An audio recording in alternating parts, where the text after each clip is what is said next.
அனைவருக்கும் வணக்கம். Welcome to Lotus NEET biology Tamil YouTube channel. நம்முடைய யூடியூப் சேனலில் இன்னிலிருந்து ரெகுலராக பண்ணாங்க பிஜிடிஆர்பி 2025 சைக்காலஜிக்கான ஆன்லைன் டெஸ்ட் பேட்ச் தான் பண்ணாங்க ஸ்டார்ட் பண்ணுறோம். அதுக்கான ஃபஸ்ட்டு வீடியோ தான் இது. இன்றைக்கி வீடியோவில் நம்ம என்ன பார்க்க போகிறோம் அப்படின்னா span of attention and distraction. இதுதான் பார்க்க போகிறோம்.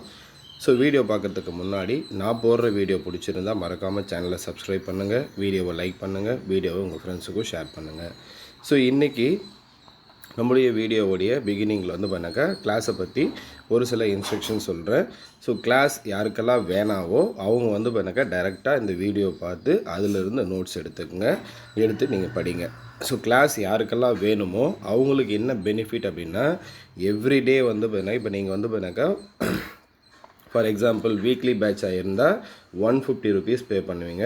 இப்போ 150 ருபீஸ் பே பண்ணிவிட்டு நம்ம வீடியோவுடைய டிஸ்கிரிப்ஷனில் பண்ணாக்கா என்னுடைய PhonePe number, Google Pay number கொடுக்குறேன்.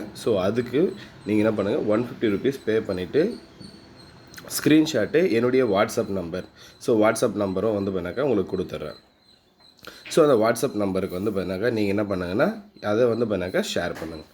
ஷேர் பண்ணிங்கன்னா உங்களை பண்ணால் தனியாக பண்ணால் 150 ருபீஸ் பே பண்ணிங்க அப்படின்னாக்கா அதுக்கு ஒரு வாட்ஸ்அப் குரூப் இருக்கும். அந்த வாட்ஸ்அப் குரூப்பில் உங்களை ஆட் பண்ணிவிடுவேன். சப்போஸ் 4500 ஃபுல் பேட்சுக்கு பே பண்ணிங்க அப்படின்னா அந்த 4500 அதுக்கு தனியாக ஒரு வாட்ஸ்அப் குரூப் இருக்கும். அதில் உங்களை ஆட் பண்ணிவிடுவேன். உங்களுக்கு பண்ணாக்கா எவ்ரிடே நான் கிளாஸ் ரெக்கார்ட் பண்ணுறதுக்கு முன்னாடியே பண்ணாக்கா உங்களுக்கு மெட்டீரியலுடைய பிடிஎஃப் பண்ணாக்கா உங்கள் வாட்ஸ்அப்புக்கு அனுப்பிச்சிடுவோம். நீங்கள் மெட்டீரியலுடைய பிடிஎஃப்பை வச்சுக்கிட்டு நீங்கள் கிளாஸை பார்த்து பண்ணாக்கா நீங்கள் கிளாஸை அண்டர்ஸ்டாண்ட் பண்ணிக்க வேண்டியது தான். அதே மாதிரி எவ்ரி ஃப்ரைடே பண்ணாக்கா ஈவினிங் 7 o'clockலேருந்து 9 o'clock இதில் ஏதோ ஒரு டைம் இருக்கும். மார்னிங்கே உங்களுக்கு பண்ணாக்கா டைம் பண்ணாக்கா கன்ஃபார்ம் பண்ணிவிடுவேன். அந்த டைமுக்கு கூகுள் ஃபார்மில் கொஷின்ஸ் பண்ணாக்கா உங்களுக்கு அப்லோட் பண்ணிவிட்டு கூகுள் ஃபார்முடைய லிங்க்கு உங்களுக்கு அனுப்பிச்சிடுவேன். அந்த லிங்க்கை யூஸ் பண்ணி நீங்கள் பார்த்தீங்கன்னாக்கா டெஸ்ட் எழுதிக்க வேண்டியது தான். அந்த கூகுள் ஃபார்முக்கு தனியாக பார்த்தீங்கன்னாக்கா பாஸ்வேர்டு இருக்கும். யார் ஃபீஸ் பே பண்ணுறீங்களோ அவங்களுக்கு மட்டும்தான் அந்த பாஸ்வேர்டு வரும். சரிங்களா? மற்றவங்களுக்கு கொஷினோ மெட்டீரியலோ வராது. பே பண்ணாதவங்களுக்கு, பே பண்ணுறவங்களுக்கு மட்டும்தான் இது வரும். இன்றைக்கான வீடியோக்குள்ளே போகலாம். இன்றைக்கான கிளாஸுக்குள்ளே போகலாம். Lotus NEET biology Tamil YouTube channel. இந்த யூடியூப் சேனலில் தான் எல்லா வீடியோஸும் இருக்கும். செக் பண்ணிங்க, சேனலை சப்ஸ்கிரைப் பண்ணி வச்சுக்கோங்க. இன்றைக்கி நம்ம ஃபஸ்ட்டு பார்க்குறது ஸ்பேன் ஆஃப் அட்டென்ஷன். அப்போ ஸ்பேன் ஆஃப் அட்டென்ஷன் அப்படின்னா என்னென்னா கவனம் அப்படின்னு சொல்லுவோம். சரிங்களா? அப்போ நம்முடைய கவனம் எல்லாமே எப்படி இருக்கும் அப்படின்னா only one object, idea or fact can be center of consciousness at one particular moment and consequently we can attend to only one thing at a time. அப்போ ஒரு டைமில் நம்மளால் என்ன பண்ண முடியும், ஒரு ஆப்ஜெக்டையோ இல்லை ஒரு ஐடியாவை பற்றியோ இல்லை ஒரு ஃபேக்டை பற்றியோ மட்டும்தான் நம்மளுடைய நம்முடைய மைண்ட் பண்ணாக்கா யோசிக்கும் அப்படின்றது தான் பண்ணாக்கா இந்த first point. Second, some people that they can attend to more than one even may task at the same time. ஆனால் ஒரு சிலர் என்ன பண்ணுறாங்கன்னா ஒரே டைமில் ஒன்றுக்கும் அதிகமான ஈவெண்ட்டை கூட என்ன பண்ணுறாங்க, அவங்க பண்ணாக்கா அட்டென்ட் பண்ணுறாங்க.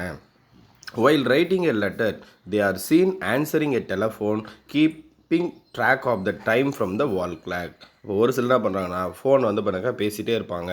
வால் கிளாக்கில் பண்ணாக்கா என்ன டைம் போகுது அதை பண்ணாக்கா அதை பார்க்குவாங்க. சரிங்களா? அப்போ ரெண்டு விஷயத்தையும் ஒரே டைமில் பண்ணுவாங்க.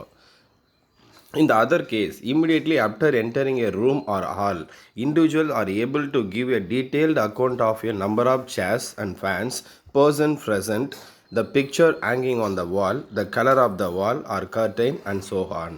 ஒரு சிலர் பண்ணாக்கா அந்த ரூமுக்குள்ளே என்ட்ரான உடனே அந்த ரூமுக்குள்ளே பண்ணாக்கா எத்தனை பேர் இருக்காங்க, எத்தனை சேர்ஸ் இருக்குது, எத்தனை ஃபேன் இருக்குது, எத்தனை பிக்சர்ஸ் பண்ணாக்கா வாலில் ஹேங்கிங் பண்ணியிருக்காங்க, அதே மாதிரி பண்ணாக்கா அந்த வாலுடைய கலர் என்ன, கர்டனுடைய கலர் என்ன, இந்த மாதிரி நிறைய விஷயத்த பண்ணாக்கா ஒரே டைமில் பண்ணாக்கா அவங்களால என்ன பண்ண முடியும்னா கவனத்தை ஈர்க்க முடியும்.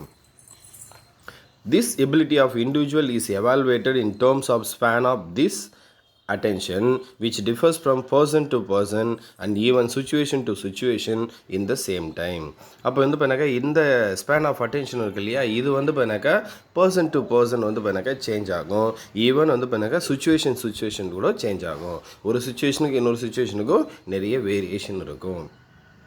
அடுத்து, the term span of attention may be defined in terms of quality, size or extent to which the perpetual field of an individual can be effectively organized in order to enable him to attend to a number of things in a given spell of short duration. அப்போ வந்து பண்ணாக்கா the term span of attention may be defined in the terms of எதை base பண்ணி sir அந்த span of attention determine ஆகும் அப்படின்னா quality, size அப்படிலாம் extern. அப்போ வந்து பார்த்தா ஏதோ ஒரு பிக்சரை பார்க்குறீங்க, அதோடைய குவாலிட்டி, அதோடைய சைஸு, அது எவ்வளோ நேரத்துக்கு வந்து நம்ம பார்க்குறோம், இது எல்லாம் பேஸ் பண்ணி தான் நம்முடைய அந்த ஸ்பேன் ஆஃப் அட்டென்ஷன் அப்படின்றது டிட்டர்மைன் ஆகும். சப்போஸ் அந்த பிக்சர் வந்து பண்ணாக்கா நமக்கு குவாலிட்டியாக இல்லை, சரிங்களா, சைஸ் வந்து ரொம்ப சின்னதாக இருக்குது, அது வந்து பண்ணாக்க ஒரே ஒரு செகண்ட் கூட நம்ம பார்க்கல அப்படின்னா நமக்கு அது மேலே அட்டென்ஷன் வந்து பண்ணாக்கா போகாது. அப்போ எங்கே வந்து நமக்கு அட்டென்ஷன் போகும், இப்போ நம்ம வந்து ஒரு ஜவுளி கடைக்கு போகிறோம், ஒரு துணி கடைக்கு போகிறோம் அப்படின்னா எந்த ட்ரெஸ் வந்து பண்ணாக்கா நல்ல பிரைட் கலராக இருக்கோ அது மேலே தான் நம்மளுடைய கவனம் அதிகமாக போகும். அதே மாதிரி ரோட்டில் ஒரு பஸ்ஸு போகுது அப்படின்னாக்கா அந்த பஸ்ஸு நல்ல பிரைட் கலராக இருந்தால் நமக்கு டக்குன்னு அது மேலே கவனம் போகும். ஸோ அப்போ வந்து பார்த்தா அதே மாதிரி வந்து பண்ணாக்கா ஒரு சின்ன பொருள் மேலே நமக்கு கவனம் போகாது. ஒரு பெரிய பிக் சைஸ் பொருளாக இருந்தால் நமக்கு ஈஸியாக வந்து பண்ணாக்க கவனம் போகும். அதுதான் இங்கே சொல்கிறாங்க. அடுத்து what one can perceive in terms of number of objects or stimuli on account of mere glimpse of the environment containing those objects or stimuli may be termed as one's span of attention. அப்போ இங்கே வந்து பண்ணாக்கா object or stimuli. அப்போ ஆப்ஜெக்ட்ன்றது என்னது, ஏதோ ஒரு பொருள். அப்போ ஸ்டிமுலின்றது என்னது, தோன்றது, சரிங்களா. அப்போது mere glimpse of the environment containing those object or stimuli may be termed as one's span of attention. அப்போது அதோடைய ஸ்பேன் ஆஃப் அட்டென்ஷன் அப்படின்றது எதை பேஸ் பண்ணி டிட்டர்மைன் ஆகுது அப்படின்னா ஒரு ஆப்ஜெக்டை பேஸ் பண்ணி அப்படின்னா ஒரு ஸ்டிமுலியை பேஸ் பண்ணி. அப்போ கலர்ஃபுல்லாக ஒரு ஆப்ஜெக்ட் இருந்தால் நம்மளுடைய ஸ்பேன் ஆஃப் அட்டென்ஷன் இருக்கும். அப்போ கலர்ஃபுல்லாக ஒரு ஆப்ஜெக்ட் இல்லை அப்படின்னா நமக்கு ஸ்பேன் ஆஃப் அட்டென்ஷன் ரொம்ப லோவாக தான் இருக்கும். அடுத்து sir William Hamilton was the first one to perform experiment on the span of attention in 1859. So நம்ம கொஷின் கேட்கறதுக்கு நிறைய பாசிபிலிட்டிஸ் இருக்கக்கூடிய ஏரியா. சர் வில்லியம் ஹாமில்டன் அப்படின்றவர் தான் வந்து பண்ணாக்கா first one to perform experiment on the span of attention. இப்போ 1859 first என்ன பண்ணுறாரு, இவர் தான் வந்து பண்ணாக்கா அந்த ஸ்பேன் ஆஃப் அட்டென்ஷனை பற்றி வந்து பண்ணாக்கா எக்ஸ்பெரிமெண்ட் பண்ணுறாரு, சரிங்களா. Sir William Hamilton was the first one to perform experiment on the span of attention எந்த இயர் 1859. ஸோ அடுத்து for his experiment he spread out marbles on the ground before his student and concluded that on average the span of visual attention is limited to 6 to 7 marble. We are unable to see more than 6 to 7 marbles at a time. அப்போ இந்த sir Hamilton, William Hamilton இருக்காருல்ல, இவர் என்ன பண்ணுறாரு அப்படின்னாக்கா கீழே கிரவுண்டில் வந்து பார்த்தா அப்போ இவர் என்ன பண்ணுறாரு அப்படின்னாக்கா கீழே வந்து பண்ணாக்கா கிரவுண்டில் வந்து பண்ணாக்கா மார்பிள்ஸை வந்து பண்ணாக்கா ஸ்ப்ரெட் பண்ணிடுறாரு. அப்போ ஸ்ப்ரெட் பண்ணிவிட்டு ஒருத்தருடைய அந்த ஸ்பேன் ஆஃப் அட்டென்ஷனை வந்து பண்ணாக்கா கண்டுபிடிக்கும் போது அவங்கள வந்து பண்ணாக்கா ஒரு பர்டிகுலர் டைம் வந்து பண்ணாக்கா அந்த மார்பிள்ஸை பார்க்க சொல்கிறாரு. எத்தனை மார்பிள்ஸ் இருக்குது அப்படின்னு அவங்க கவுண்ட் பண்ணுறாங்க அப்படின்னாக்கா மேக்ஸிமம் வந்து பண்ணாக்கா 6 to 7 மார்பிள்ஸ் வரைக்கும் தான் அவங்களால என்ன பண்ண முடியுது அப்படின்னாக்கா இது பார்க்க முடியுது. அப்போ 6 to 7 மார்பிள்ஸ்க்கு அதிகமாக அவங்களால பார்க்க முடியல. Further experiments were performed by psychologists like Jevons 1871, Cattell Freeman 1916, Glenville and Dallenbach 1929, Woodworth and Salzburg 1969. அப்போ இவங்களும் என்ன பண்ணுறாங்க, இதே மாதிரி அந்த ஸ்பேன் ஆஃப் அட்டென்ஷனுக்கு எக்ஸ்பெரிமெண்ட் பண்ணுறாங்க. அப்போ இதுவும் நமக்கு என்ன பண்ணலாம், கொஷினாக கேட்கலாம், சரிங்களா. அப்போ யாரெல்லாம் இந்த ஸ்பேன் ஆஃப் அட்டென்ஷனுக்கு டெஸ்ட் பண்ணாங்க அப்படின்றதும் கேட்கலாம். ஃபஸ்ட்டு யார் பண்ணாங்க, சர் வில்லியம் ஹாமில்டன். யாரெல்லாம் பண்ணாங்கன்னா இவங்களும் பண்ணாங்க. அதில் அடுத்தது சர் ஜீவன்ஸ் மிஸ்டர் ஜீவன்ஸ் இருக்கார் இல்லையா, அவர் என்ன பண்ணுறாருன்னா அவர் மார்பிள்ஸை யூஸ் பண்ணார். இவர் என்ன பண்ணுறாருன்னா மார்பிள்ஸுக்கு பதிலாக சீடை யூஸ் பண்ணுறாரு. Mister Jevons used seed in place of marbles for studying the span of attention. அப்போ ஸ்பேன் ஆஃப் அட்டென்ஷனை பற்றி படிக்கிறதுக்கு இவர் என்ன பண்ணுறாரு, சீட்ஸை யூஸ் பண்ணுறாரு மார்பிள்ஸ்க்கு இன்ஸ்டீடாக.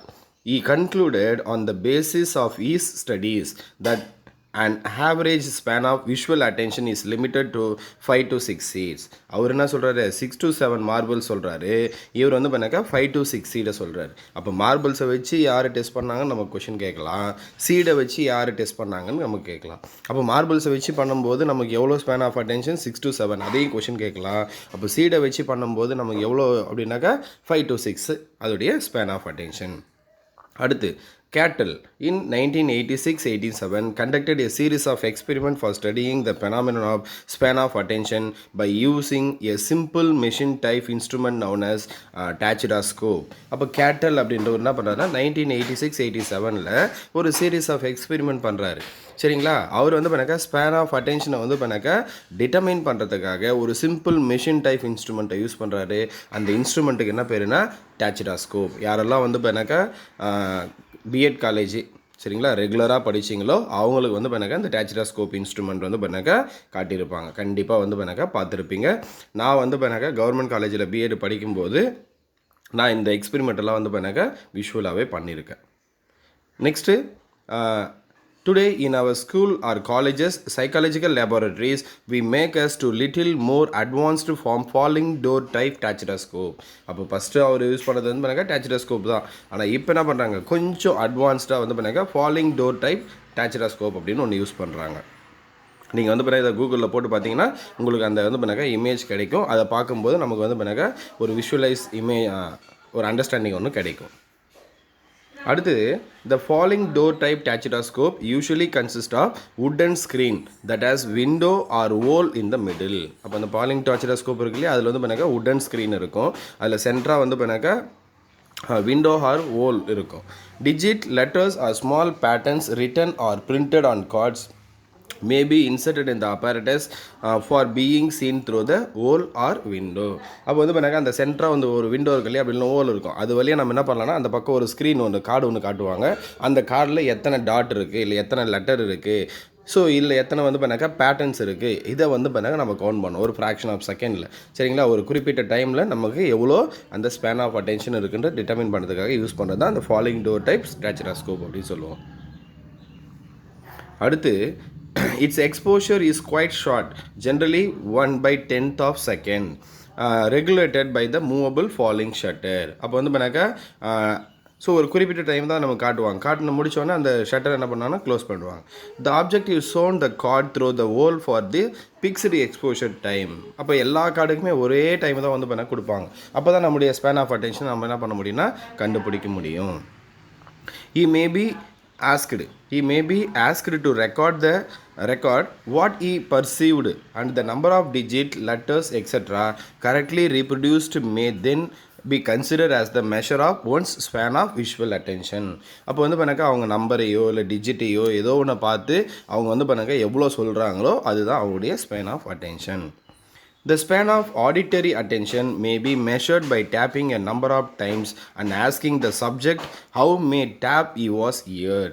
அப்போ வந்து பண்ணாக்கா ஸ்பேன் ஆஃப் ஆடிட்டரி அட்டென்ஷன். இப்போ வந்து பண்ணால் விஷுவல் அட்டென்ஷன் நம்ம பார்த்தோம், மார்பிள்ஸ் வச்சு சீடு வச்சு பண்ணாங்க. அதே மாதிரி என்ன பண்ண முடியும் ஆடிட்டரி அட்டென்ஷனையும் பண்ண முடியும். அதுக்கு என்ன பண்ணுவாங்கன்னா ஒரு வீடியோவை ஒரு ஆடியோ ரெக்கார்ட் பண்ணிவிட்டு அந்த ஆடியோ திரும்ப நமக்கு போட்டு காட்டுவாங்க. ஸோ அது எப்படி ரெக்கார்ட் ஆகிருக்கு எவ்வளோ சவுண்ட் இருக்குது இதெல்லாம் வந்து பண்ணாக்கா நம்ம கண்டுபிடிக்கிறதுக்காக அது அட்டென்ஷன் இது பண்ணுறோம். Next characteristics of human span of attention. ஒரு ஹியூமனுக்கு ஸ்பேன் ஆஃப் அட்டென்ஷனுக்கு என்னென்ன கேரக்டர்ஸ் எல்லாம் இருக்கும் அப்படின்றது தான். In case the time of exposure is 1/5 to 1/2 then the span of attention for the normal adult is usually between 6 to 8 in terms of the perception of dots, digits or letter. However, in case of the children it is been 4 to 5.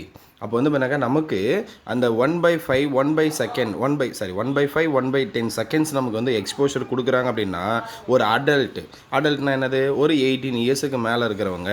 So ஒரு அடல்ட்டாக இருந்தால் அவங்களுடைய அந்த span of attention எவ்வளோனாக்கா 6 to 8 இருக்கும். இதே வந்து பண்ணாக்கா சில்ட்ரன்ஸாக இருந்தால் 4 to 5 இருக்கும். இதுவும் நமக்கு கொஷின் கேட்கலாம். In the case of perception of dots, letters or digits in groups, there is a sufficient improvement and increase one's span of attention. Suppose அந்த டாட்டோ லெட்டரோ டிஜிட்டோ ஒரு குரூப்பாக இருந்தது அப்படின்னா நம்முடைய ஸ்பேன் ஆஃப் அட்டென்ஷன் அப்படின்றது இன்க்ரீஸ் ஆகுது. The span of attention related to perception of simple and meaningful letter or word is always more than those related to the perception of difficult and meaningless letter or word. அப்போ அந்த span of attention அப்போ span of attention எதை base பண்ணி நமக்கு increase ஆகுது அப்படின்னா, நமக்கு ஒரு வேர்டையோ லெட்டரையோ காட்டுறாங்க அப்படின்னா, அந்த வேர்டுக்கோ லெட்டருக்கோ மீனிங்லெஸ்ஸாக இருந்தால் நம்முடைய ஸ்பேன் ஆஃப் அட்டென்ஷன் ரெடியூஸ் ஆகும். சப்போஸ் அந்த வேர்டோ லெட்டரோ மீனிங்ஃபுல்லாக இருந்ததுன்னா நமக்கு ஸ்பேன் ஆஃப் அட்டென்ஷன் இன்க்ரீஸ் ஆகும். The span of attention related with the perception of familiar object is always more than those related with the perception of unfamiliar object. Suppose நமக்கு அந்த object வந்து ஃபெமிலியராக இருந்ததுன்னா நம்முடைய ஸ்பேன் ஆஃப் அட்டென்ஷன் அதிகமாக இருக்கும். Suppose அந்த object அன்ஃபெமிலியராக இருந்ததுன்னா நமக்கு ஸ்பேன் ஆஃப் அட்டென்ஷன் ரொம்ப லோவாக தான் இருக்கும். Any increase in the intensity of stimulus or time of exposure causes corresponding increase in one's span of attention. அப்போ any increase in the intensity of stimulus or time of exposure causes corresponding increase in the one's span of attention. அப்போ வந்து பார்த்தா intensity சரி அதோடைய அளவு அதிகரிக்கும் போதோ இல்லை வந்து பார்த்தாக்கா அந்த டைம் அதிகரிக்கும் போதோ இன்டென்சிட்டி இருந்தால் அதோடைய கான்சன்ட்ரேஷன். அப்போ கான்சன்ட்ரேஷன் இன்க்ரீஸ் பண்ணும்போதோ இல்லை டைமை இன்க்ரீஸ் பண்ணும்போதோ ஒருத்தருடைய ஸ்பேன் ஆஃப் அட்டென்ஷனும் ஆட்டோமேட்டிக்காக இன்க்ரீஸ் ஆகும். The practice provided in having experience related to the perception of specific stimuli may enable the subject to gain in terms of his span of attention. அப்போ வந்து பண்ணாக்கா ஒரே ஒரு விஷயத்துக்கு திரும்ப ப்ராக்டிஸ் எடுக்கும்போது அவனுடைய ஸ்பேன் ஆஃப் அட்டென்ஷன் வந்து பண்ணாக்கா இன்னும் அதிகரிக்கும். The individuals are found to have more span of attention for the perception of those stimuli which have some purpose of value to them or cover this area of interest. அடுத்து the individuals are found to have more span of attention for the perception of those stimuli which have some purpose of value to them to or cover this area of interest. அப்போ வந்து பண்ணாக்கா ஒரு ஆப்ஜெக்ட்லேயோ ஒரு ஸ்டிமுலிலேயோ ஒரு பர்சனுக்கு interest இருக்கும்போது அவங்களுடைய span of attention அதிகமாக இருக்கும். சப்போஸ் அந்த இன்ட்ரெஸ்ட் வந்து குறையும் போது அவங்களுக்கு ஸ்பேன் ஆஃப் அட்டென்ஷன் லோவாக இருக்கும். The favorable or unfavorable environment condition, whether physical, physiological, play their effective role in the affecting one's span of attention. அப்போ வந்து பண்ணாக்கா ஃபேவரபிள் ஆர் அன்ஃபேவரபிள் என்வரன்மெண்ட், அந்த என்வரன்மெண்ட் வந்து ஃபேவரபுளாக இருக்கலாம் அன்ஃபேவரபுளாக இருக்கலாம், இல்லை அந்த கண்டிஷன் வந்து பண்ணாக்கா ஃபிசிக்கலாக இருக்கலாம் இல்லை ஃபிசியாலஜிக்கலாக இருக்கலாம். அது வந்து பண்ணாக்கா ஃபேவரபுளாக இருந்தால் அவங்களுக்கு வந்து பண்ணால் அந்த ஸ்பேன் ஆஃப் அட்டென்ஷன் இன்க்ரீஸ் ஆகும். அதே அன்ஃபேவரபுளாக இருந்தால் அந்த ஸ்பேன் ஆஃப் அட்டென்ஷன் ரெடியூஸ் ஆகும். After capturing the attention, essential attempt should be made to hold it for a desirable long time. This needed task is named sustaining of attention. Once வந்து ஒருத்தருடைய attention ஒரு பொருள் மேலே போகுது அப்படின்னா அந்த attention அவங்களுக்கு டியூரேஷன் இன்க்ரீஸ் ஆச்சு அப்படின்னா அதுக்கு சஸ்டெய்னிங் ஆஃப் அட்டென்ஷன் அப்படின்னு பேர். சரிங்களா? ஒருத்தர் ஒரு பொருளை பார்க்குறாங்க, அந்த பார்த்த உடனே அந்த பொருள் மேலே இன்ட்ரெஸ்ட் இல்லைன்னா என்ன பண்ணுவாங்க, அடுத்து வேறு ஒரு பொருளை பார்க்க போயிடுவாங்க. அப்போ வேறு ஒரு பொருள் மேலே நம்மளுடைய கவனம் மாறிடும். அப்போ மாறாமல் ஒரே பொருள் மேலே இருந்தால் அதுக்கு என்ன பேருனா சஸ்டெய்னிங் ஆஃப் அட்டென்ஷன் அப்படின்னு பேர். அடுத்து வுட்வர்ட்ஸ் to sustain attention is concentrate one's activity continuously upon some object or happening or problem. Woodwords என்ன சொல்றாருன்னா sustain attention is to concentrate one activity continuously upon some object or happening or problem. எது வரைக்கும் ஒருத்தருடைய அந்த இது கவனம் இருக்கும் அப்படின்னா ஏதோ ஒரு ஆப்ஜெக்ட் சரியா வேற ஒரு ஆப்ஜெக்ட் அவங்களுக்கு வந்து பண்ணாக்கா நல்லா பிரைட்டாக தெரியாத வரைக்கும் இல்லை ஏதோ ஒரு விஷயம் நடக்காத வரைக்கும் இல்லை ஏதோ ஒரு ப்ராப்ளம் நடக்காத வரைக்கும் அவங்களுடைய அட்டென்ஷன் அந்த பொருள் மேலே இருக்கும். எப்போ இது நடக்குதோ அப்போ என்ன ஆகும், அவங்களுடைய அட்டென்ஷன் ஈஸியாக மாறிடும் அப்படின்றார். The child who cannot keep his attention fixed for a reasonable period is sure to lag behind in his studies. எந்த ஒரு குழந்தையால் அவனுடைய அட்டென்ஷனை வந்து பண்ணாக்கா ஃபிக்ஸ் பண்ண முடியலையோ, ஒரு ரீசனபிள் டைமில் ஃபிக்ஸ் பண்ண முடியலையோ அவங்களுடைய ஸ்டடீஸ் வந்து பண்ணாக்கா லேக் ஆகுவாங்க. ஏன்னா இந்த அட்டென்ஷன் தான் வந்து பண்ணாக்கா பேசிக்கே.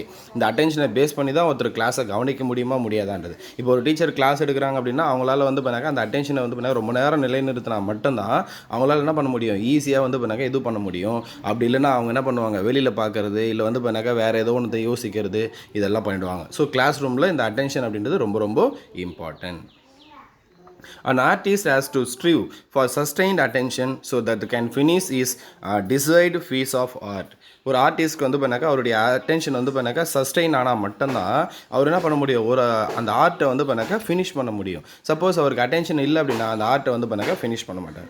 நம்ம கூட வந்து பண்ணாக்கா இப்போ நம்ம இந்த சைக்காலஜி வீடியோ போடுறோம், உங்களுக்கு அட்டென்ஷன் இந்த கிளாஸ் பிடிச்சிருந்தது இல்லை வேணும்னு நீங்கள் யோசிச்சா மட்டும்தான் இந்த வீடியோவை கண்டினியூஸாக பார்ப்பீங்க. சப்போஸ் இது நமக்கு தேவையில்லை, இது எதுக்கு நம்ம யோசிச்சோன்னா என்ன பண்ணுவோம், ஸ்கிப் பண்ணிவிட்டு போய்டும். சரிங்களா? ஸோ அதுதான் அந்த அட்டென்ஷன் இம்பார்ட்டன்ட். அட்டென்ஷன் இருந்தால் மட்டும்தான் நம்மளால் என்ன பண்ண முடியும், வரக்கூடிய பிஜிடிஆர்பிலையும் பாஸ் பண்ண முடியும். அடுத்தது a writer, a poet or musician all have care for sustained attention. So ரைட்டராக இருக்கட்டும், இல்லை ஒரு போயட், அந்த போயட் எழுதுறவங்களாக இருக்கட்டும், இல்லை மியூசிஷியனாக இருக்கட்டும், ஸோ எல்லாருக்குமே வந்து பண்ணாக்கா அந்த சஸ்டெயின் அட்டென்ஷன் அப்படின்றது ரொம்ப ரொம்ப important. So next, in holding the attention for long, there is need for creating genuine interest of the subject in the task he is doing. நமக்கு அந்த ஒரு பொருள் மேலே அட்டென்ஷன் இருக்கணும், அந்த அட்டென்ஷன் வந்து பண்ணாக்க லாங்காக இருக்கணும் அப்படின்னா நமக்கு அந்த பொருள் மேலே நமக்கு இன்ட்ரெஸ்ட் இருக்கணும். இன்ட்ரெஸ்ட் இருந்தால் மட்டும்தான் அந்த அட்டென்ஷன் என்ன பண்ணோம், நமக்கு லாங்காக இருக்கும். சேம் அதே தான், கொஞ்ச நேரத்துக்கு முன்னாடி சொன்ன மாதிரி தான், நமக்கு அட்டென்ஷன் இருந்தால் மட்டும்தான் நம்மளால் என்ன பண்ண முடியும், ஒரு எக்ஸாமில் பாஸ் பண்ண முடியும். நிறைய பேர் வந்து பண்ணாக்கா பாஸ் பண்ணி போஸ்டிங் வாங்குறாங்க, நம்மளால் முடியல அப்படின்னா நமக்கு அட்டென்ஷன் லோவாக இருக்குது அப்படின்னு அர்த்தம். ஸோ நம்ம ஒரு புக்கை எடுத்து படிக்கும்போது என்ன பண்ணுவோம், பக்கத்தில் மொபைல் இருக்கும், டக்குன்னு மொபைல் மேலே. ஸோ ஏன்னா நமக்கு அட்ராக்டிவ் எது மேலே இருக்கோ அது மேலே தான் இருக்கும், சரிங்களா, அது மேலே போயிடும். ஸோ இன்ட்ரெஸ்ட் எது மேலே இருக்கோ அது மேலே தான் நமக்கு அட்டென்ஷனும் போயிடும். Sir William Hamilton in 1859 tried to perform the first experiment on the span of attention. இதுவும் நம்ம கொஷினாக கேட்கலாம். Sir William Hamilton in 1859 tried to perform the first experiment on the span of attention. இப்போ ஸ்பேன் ஆஃப் அட்டென்ஷனை பற்றி first experiment பண்ணவர் யார் அப்படின்னு பார்த்தீங்கன்னா sir William Hamilton 1859. Experiment to study the span of visual attention are done with the help of instrument known as tachyroscope and falling door type tachyroscope is generally used in the college laboratories. அப்போ experiment வந்து பண்ண எதை base பண்ணி study பண்ணுறாங்கன்னா visual attention. So visual அட்டென்ஷனை வந்து பண்ணாக்க கண்டுபிடிக்கிறதுக்காக டேச்சிராஸ்கோப் அப்படின்னா falling door type டேச்சிராஸ்கோப் தான் ஜென்ரலாக வந்து பண்ணாக்க காலேஜ் லேபார்ட்டரிஸில் யூஸ் பண்ணுறாங்க. Center of our consciousness either shift from one stimuli to another or from one part of the same stimuli to another part. This is called shifting or fluctuating of attention. அப்போ வந்து பண்ணாக்கா நம்முடைய consciousness வந்து பண்ணாக்கா ஒரு பொருள் மேலேருந்து இன்னொரு பொருள் மேலேயோ ஒரு பார்ட் மேலேருந்து இன்னொரு பார்ட் மேலேயோ மாறுனா அதுக்கு என்ன பேருனா ஷிஃப்டிங் ஆஃப் அட்டென்ஷன் அப்படின்னு பேர், அப்படின்னா ஃப்ளக்சுவேஷன் ஆஃப் அட்டென்ஷன் அப்படின்னு பேர். Fluctuation of attention also involves a rapid change in the intensity of attention. So அப்போ fluctuation of attentionும் எதை பேஸ் பண்ணி சேஞ்ச் ஆகுது அப்படின்னா நம்முடைய இன்டென்சிட்டி ஆஃப் அட்டென்ஷனும் ரேப்பிடாக வந்து பண்ணாக்கா சேஞ்ச் பண்ணணும், வேகமாக மாற்றிக்கிட்டே இருக்கும்.